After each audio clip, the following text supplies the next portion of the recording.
What happens when a child disappears, and despite every effort from police and the community, the truth remains hidden for decades? How far will investigators go when the trail has long since faded, only to be reignited by a new scientific breakthrough? This is the story of April Tinsley, an 8-year-old girl from Fort Wayne, Indiana, whose life was taken from her on April 1st, 1988. She was abducted, sexually assaulted, and killed. Her body found days later in a ditch roughly 20 miles from home. The crime shocked the community and plunged her family into grief. Early in the investigation, the killer even left taunting messages and threatening notes, leaving DNA evidence behind that baffled detectives for years. Despite extensive efforts by local police and the FBI, including composite sketches and multiple interviews, the case stalled and eventually went cold. For 3 decades, April's death remained one of Indiana's most haunting mysteries. Then, in 2018, a genetic genealogy breakthrough gave law enforcement a new path forward, one that would finally lead to justice. This realization didn't come from an eyewitness or a confession, but from cutting-edge DNA technology that reshaped cold case investigations nationwide. Continue with us as we unravel how this high-tech method cracked one of the longest-running unsolved murders in U.S. history, and what it means for future cold cases. Subscribe, share your thoughts below, and stay with us through every twist and turn of this extraordinary investigation. April Marie Tinsley was an ordinary child with an extraordinary brightness about her. Born on March 18, 1980, she lived with her family in Fort Wayne, Indiana. A second grader at Fairfield Elementary School, April was a member of her church choir and known in her neighborhood for her joyful spirit and friendly nature. Teachers remembered her curiosity, and neighbors often saw her riding her bike or playing outside with friends. To those who knew her, April's laugh and everyday enthusiasm seemed like reflections of endless possibilities. On Good Friday, April 1st, 1988, spring sunlight warmed the streets near her home. That afternoon, April was playing with 2 of her friends, wandering from house to house within sight of familiar porches and backyards. Around 3 p.m., she told her playmates she was going back to one house to retrieve her umbrella. That was the last time anyone saw her alive. Hours passed without April returning home. When night fell and dinner went uneaten, her mother grew alarmed and soon reported her missing to the Fort Wayne Police Department. What started as a typical spring afternoon of laughter and play quickly dissolved into fear and frantic searching. Volunteers and officers combed the streets, but no trace of April emerged. 3 days later, the heartbreaking answer came from a jogger in rural Spenceville, roughly 20 miles from April's neighborhood. Lying face down in a roadside ditch, April's small body had been discarded among tall grass and roadside brush. An autopsy later showed she had been sexually assaulted and asphyxiated. The shock rippled through Fort Wayne, disbelief at the brutality, and devastation for a community that had watched the young life brim with promise just days earlier. For years, no one could say with certainty what happened during those final minutes between umbrella and disappearance. Was there a witness nobody heard? A clue overlooked? At the time, investigators could only piece together fragments, and the truth vanished into silence, until the case would later resurface through advances in DNA science that would change everything. When April's body was discovered on April 4th, 1988 in rural Spencerville, Indiana, investigators from the Fort Wayne Police Department and federal authorities were thrust into one of the most harrowing investigations of their careers. What was immediately clear was that this was no ordinary missing child case. April had been abducted, sexually assaulted, and asphyxiated. Her death shook the local community to its core. Within hours of the discovery, law enforcement began canvassing neighborhoods, interviewing witnesses, and collecting what physical evidence they could. But even with dozens of detectives and volunteers combing through information and witnesses, the initial investigation yielded far more questions than answers. In the earliest days, police attempted to establish a timeline and identify potential suspects. Composite sketches were drawn by witness accounts from people who believed they saw April with a man near the time she disappeared. These sketches were distributed widely in hopes that someone would recognize the person depicted. Authorities also sent DNA samples from the crime scene, including material taken from April's clothing, to a private lab for profiling, but early forensic technology was limited and did not produce a match. As the weeks turned into months, frustration mounted. Officers followed up on every lead that came in, from tips phoned in by concerned citizens to reports of suspicious individuals seen in the area that day. One early development involved a blue pickup truck spotted near where April's body was found, and an arrest was made of a local man believed to have been connected to that vehicle. But further investigation cleared him of involvement in April's death, though he faced unrelated charges in another case. Despite these efforts, investigators struggled with the same fundamental challenges that plague many violent crimes. There were no eyewitnesses willing to come forward with definitive information about April's abduction, there was no clear motive, and there was no physical evidence that could link a specific person to the crime. With limited forensic capability in the late 1980s, DNA evidence could help establish that a crime occurred, but matching that DNA to a suspect required someone already in a law enforcement database, and nothing in that early period pointed to a name. By the early 1990s, the case had grown cold. Detectives assigned to the investigation continued to review notes, revisit evidence, and re-interview witnesses when possible. In 1990, a handwritten message was found on the side of a barn near the area where April's body was recovered. Written in crayon and full of misspellings, it claimed responsibility for her death and threatened further violence. That message, shocking in its brazenness, became one of the most notorious elements of the case, yet it offered no concrete leads. The case's most disturbing series of clues emerged in 2004, nearly 16 years after April's murder. In several neighborhoods around Fort Wayne, authorities found handwritten letters left on bicycles and at residences, each enclosed with used condoms and, in some cases, Polaroid photos of the lower body of a man. These letters claimed that the writer was the same person who had abducted and killed April, and that other children were being watched. Forensic analysis confirmed that the DNA recovered from these condoms matched the DNA from the original crime scene evidence. Those linked clues, DNA from 1988 and DNA from the 2004 letters, were enough to confirm that the same individual was responsible for the murder and the taunting messages. Yet, without a name to attach to that genetic profile, investigators were still left without a suspect. Over the next decade, the evidence sat in police files and databases, waiting for a technological advancement that might make sense of it. The DNA remained the case's most valuable clue, but for decades it was a fragment without an owner. Throughout this period, the family never stopped hoping for answers.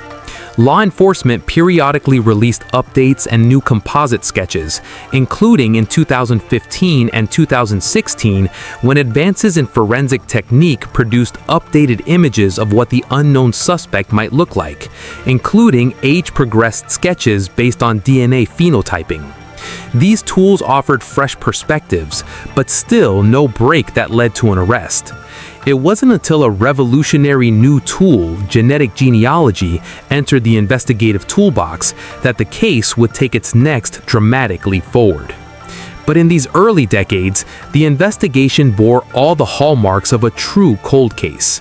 Painstaking effort met frustration, clues hinted at a suspect who eluded capture, and the grieving family watched time slip further away, without closure. As the 1990s unfolded, the murder of 8-year-old April Tinsley settled into the grim reality faced by so many unsolved crimes: time. Despite the early chaos of search parties, witness interviews, and tantalizing but unproductive leads, the case gradually slipped from immediate public attention into the archives of cold case files. Investigators reviewed countless tips and possible connections, but the trail grew fainter with each passing year. What had once been a community's urgent priority became to the broader public a distant tragedy remembered by a few. Still, for those closest to the investigation, the memory of that spring day in 1988 lingered long after the footprints in the grass faded. In the years after April's body was found, law enforcement continued to maintain hope that new information might materialize. The Fort Wayne Police Department retained the DNA profile developed from the evidence collected at the crime scene and from taunting notes left in 1990 and again in 2004, when the killer mailed threatening letters, used condoms, and even Polaroid photos to suggest he had been watching other children.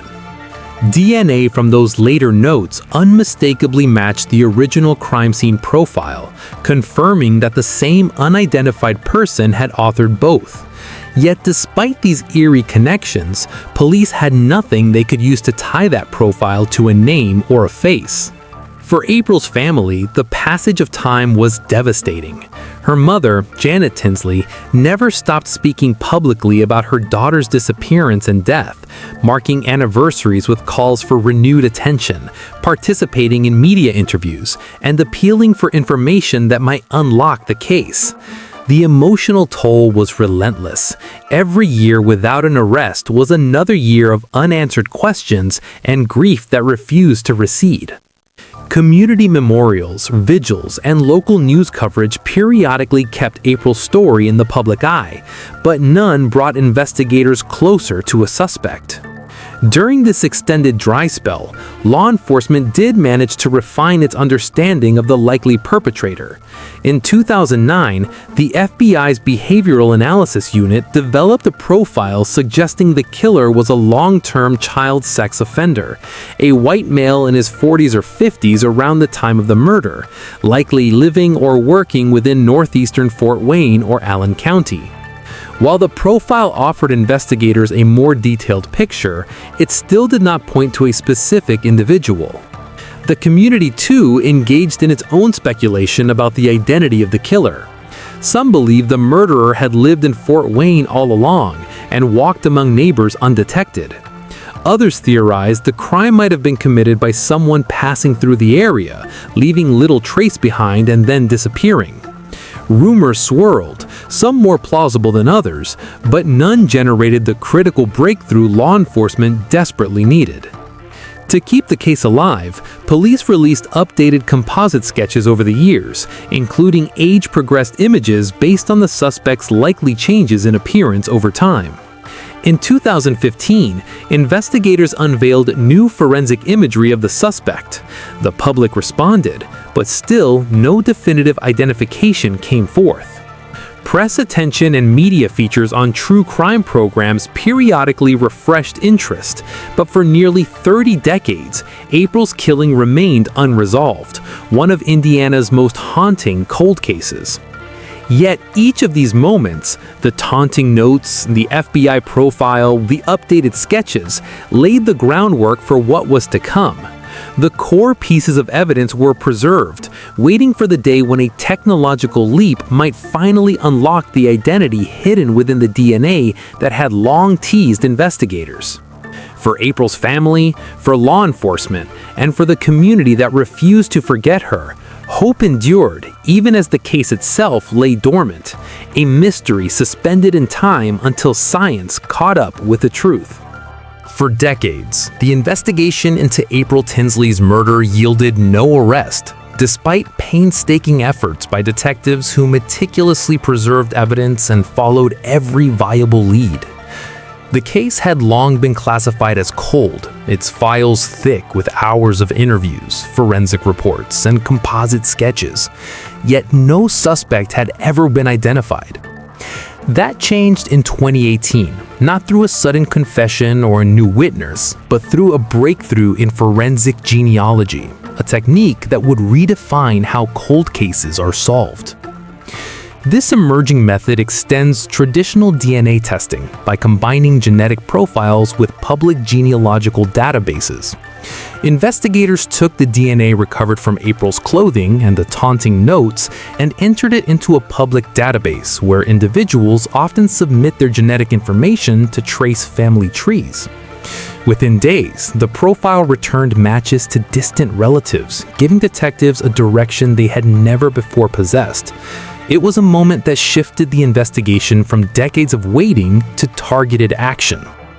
From that DNA lead, genealogists and law enforcement built an extended family tree, which ultimately narrowed the suspect pool to two brothers living near Fort Wayne, Indiana. Through observation and traditional police work, detectives collected discarded items from the primary suspect's trash, specifically several used condoms, and submitted them for DNA comparison. When the results came back, the genetic material matched the DNA profile linked to April's murder and the letters she had left behind. Within weeks of initiating the new approach, authorities had identified John D. Miller, a 59-year-old man who had lived in the region for years but never previously appeared on investigators' radar. On July 15, 2018, police approached Miller at his home and asked him to accompany them to the station. According to court records, when informed of the reason for the meeting, Miller simply responded with her name, April Tinsley. Under questioning, he confessed, admitting that he had abducted, sexually assaulted, and strangled April in 1988. The confession brought a wave of shock and relief to those who had followed the case for years. Later that year, Miller pleaded guilty to charges of murder and child molestation. He was sentenced to 80 years in prison, 50 years for the murder, and 30 for the sexual assault. For the first time since the day her body was found, justice had been served. The breakthrough in April's case was not an instantaneous miracle, but the culmination of decades of meticulous evidence preservation and the application of cutting-edge science. It demonstrated that even the coldest of cases can be reignited when investigators embrace innovation. For a case that once seemed forever frozen in uncertainty, 2018 became the year everything changed and offered a poignant reminder that the victims of long-forgotten crimes may still find justice through the quiet persistence of science and determination. In July 2018, more than 30 years after April Tinsley was abducted and killed, authorities finally had a name. John D. Miller, a longtime resident of the Fort Wayne area who had never before been identified as a suspect, was quietly taken into custody. When law enforcement informed him of the reason for the meeting, Miller's first response was a single chilling acknowledgement of the case that had haunted the community for decades: April Tinsley. Shortly thereafter, he confessed to abducting, sexually assaulting, and killing her on that spring day in 1988. News of Miller's arrest sent waves through northeastern Indiana. For years, Fort Wayne had carried April's memory as a quiet weight, a tragedy perpetually unresolved. Older residents remembered the shock of April's disappearance. Parents who had once walked their children to school now wrestled with the memories of fear that had never fully faded. When the case finally broke open, many found themselves reliving the pain and hope that had defined the decades since her death. For April's family, the moment was bittersweet. The relief of knowing who had taken their daughter was powerful, but it came tied to decades of sorrow and unanswered whys. Media accounts from the time reflect a family grateful for justice, yet still mourning the life that was lost so young. April's case stands as more than a cold file reopened. It underscores a transformation in investigative science. The combination of preserved evidence, unwavering dedication from law enforcement, and the then new discipline of genetic genealogy converged to break through a wall that once seemed impenetrable. In the end, it was not a forgotten lead, but innovation and resolve that delivered answers, offering closure to a community and reminding the world that even long-dormant mysteries can be solved. The story of April Tinsley is one of profound loss and eventual justice, a reminder that even when hope fades, persistence, and innovation can reshape the outcome of a case long forgotten. For more than 3 decades, investigators held on to fragments of evidence and the belief that answers could still be found.